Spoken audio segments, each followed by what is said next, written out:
dit ici, j'ai un problème dans ma famille. Mon grand frère, il a 89 ans cette année. Et il a épousé une première femme en 1962. Ils se sont séparés en 1969. Et ils s'étaient mariés sous régime polygamique. Mais la femme était seule dans son foyer. C'est parce que son mari lui a dit, depuis 1962, il y a déjà 7 ans, nous n'avons pas d'enfants. Je voudrais prendre une autre femme. Si celle-là peut venir me donner des enfants. Je vous dis qu'ils s'étaient mariés sous le régime polygamique. La première femme a dit niet. Elle ne veut pas entendre qu'une autre femme entre là. Le monsieur a dit, moi aussi, une femme va entrer ici. Bref, la femme est venue. La première femme est partie. Depuis 1969, ils n'ont pas fait le divorce jusqu'à aujourd'hui. Elle est chez elle. Et l'autre qu'on a, la deuxième qui est venue, elle est là, elle a fait des enfants, elle est là depuis 1969. Elle aussi, elle est venue faire beaucoup d'enfants.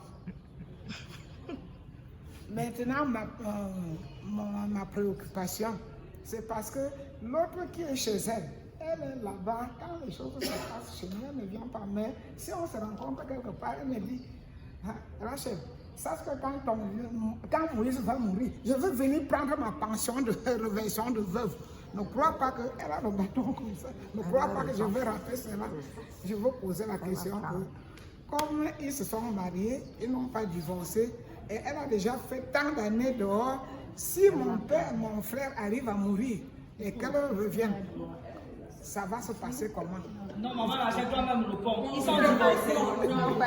Ils sont divorcés. Non.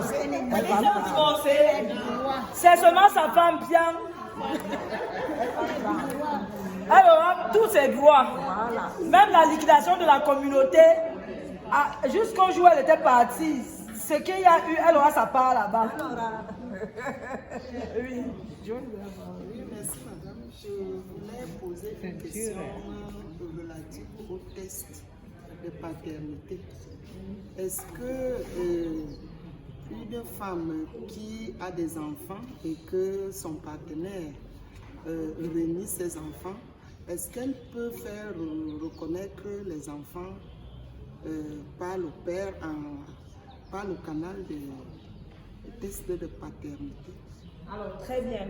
Je suppose que le partenaire n'est pas le mari. Voilà. Alors, ça me permet de parler des enfants qui naissent hors mariage. Des enfants qui naissent entre deux personnes qui ne sont pas mariées. Quand votre fille ou vous vivez avec quelqu'un et vous avez un enfant, la loi prévoit deux possibilités. La reconnaissance d'enfant ou la recherche de paternité. La reconnaissance d'enfant est la procédure par laquelle le père biologique porte ses deux pieds spontanément et il a des délais devant le maire. Aujourd'hui, c'est 6 mois au total. Avant, c'était 30 jours, plus les délais de 3 mois. Aujourd'hui, c'est 6 mois. Il a 6 mois pour reconnaître administrativement l'enfant. Suivant l'ordonnance de 81, il a 6 mois.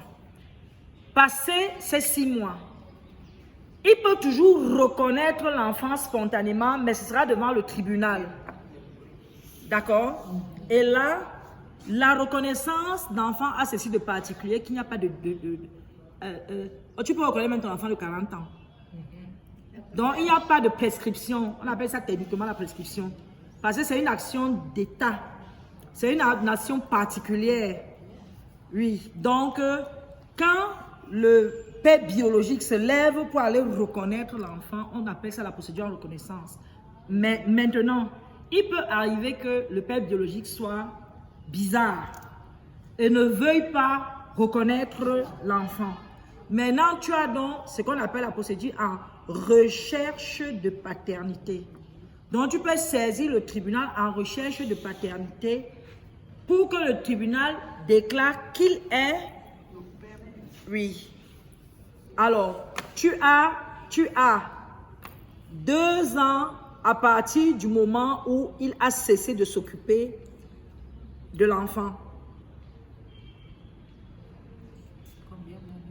2 ans. 2 ans. Je vais encore vérifier. Si je me suis trompé, je vais regarder dans le code. 2 ans, pas plus. À partir du moment où il a cessé, ça veut dire que tu peux lui donner le temps d'aller reconnaître. Et tu observes. Mais si tu constates qu'il ne reconnaît pas et il ne s'occupe plus subitement de l'enfant, tu dois engager la procédure en recherche de paternité. Et oui, dans le cadre de la procédure en recherche de paternité,